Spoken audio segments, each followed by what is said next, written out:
Bonjour à tous et à toutes et bienvenue encore une fois ici chez moi. Aujourd'hui, je voudrais vous parler d'un acte très grand de résistance, c'est-à-dire faire de la méditation. Ah ouais, vous avez bien entendu, la méditation, c'est un acte très grand de liberté personnelle et donc au dehors du système, mais aussi un acte important de résistance.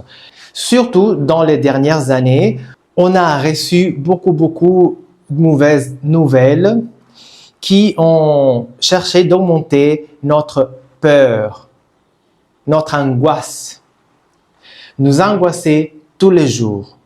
Toutes ces nouvelles qu'on voit à la télé, qu'on écoute, elles font que notre système nerveux orthosympathique soit hyper stimulé. Qu'est-ce que ça veut dire? Ça signifie que le cerveau ne réussit pas à gérer toutes les informations qu'il reçoit. Bon, les stimulations qu'il reçoit. Donc, il se bloque, il se congèle. Donc, il faut trouver quelque chose pour aider notre cerveau et notre esprit pour bien enlever le stress. Et comment le faire?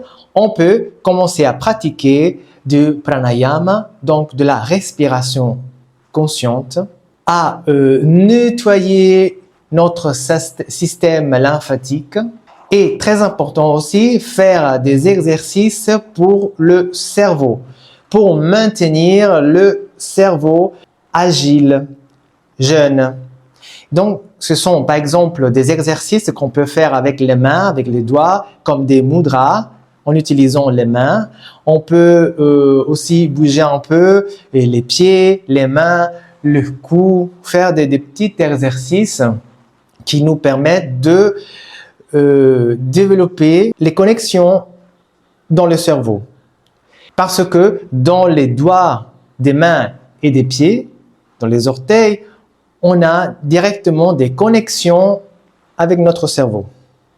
Et ce sont des connexions aussi liées à la mémoire. Il faut toujours faire attention aussi à ce qu'on voit parce qu'on peut s'empoisonner à travers les yeux. Comme on dit en Ayurveda, dans le Agada Tantra, c'est-à-dire la science du poison, parce que le mot Tantra, ça signifie aussi science. On peut s'empoisonner à travers ce qu'on voit, à travers les yeux.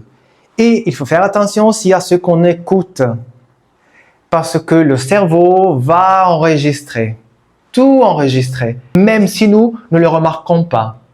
Il va toujours enregistrer.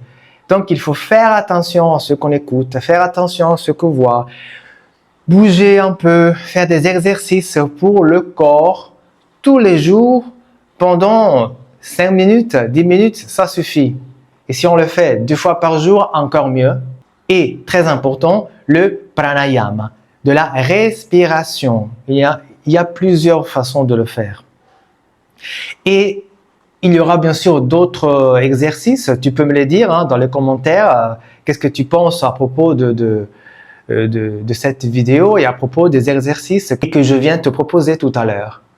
Donc, ne tombons pas dans le piège parce que dans l'agenda, au-dessus de nous, il cherche toujours de nous faire sentir mal, de nous faire tomber malade. Et donc, il faut résister à tout ça. Il faut faire des petits efforts, mais ces petits efforts, ils vont nous aider notre esprit à être plus fort et créatif. Et comme je dis toujours, il faut avoir un esprit très fort, aussi pour être en bonne santé. La peur et l'angoisse qu'ils nous mettent dans la tête tous les jours aussi fait baisser notre niveau de ojas, ce que ça signifie les défenses immunitaires.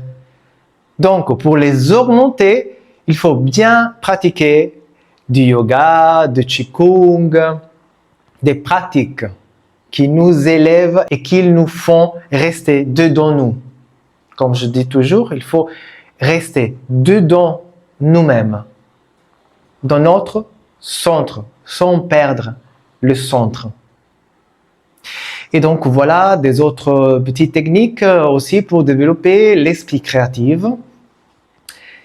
Je crois que pour aujourd'hui, c'est tout. Je vous remercie pour être toujours là, pour m'écouter. Si vous voulez bien laisser un like, suivez la vidéo, partagez la vidéo si vous pensez que quelqu'un d'autre peut l'aimer. Et n'oubliez pas de me suivre dans mes chaînes YouTube Simone Trianero et Instagram Simone Ayur Prana.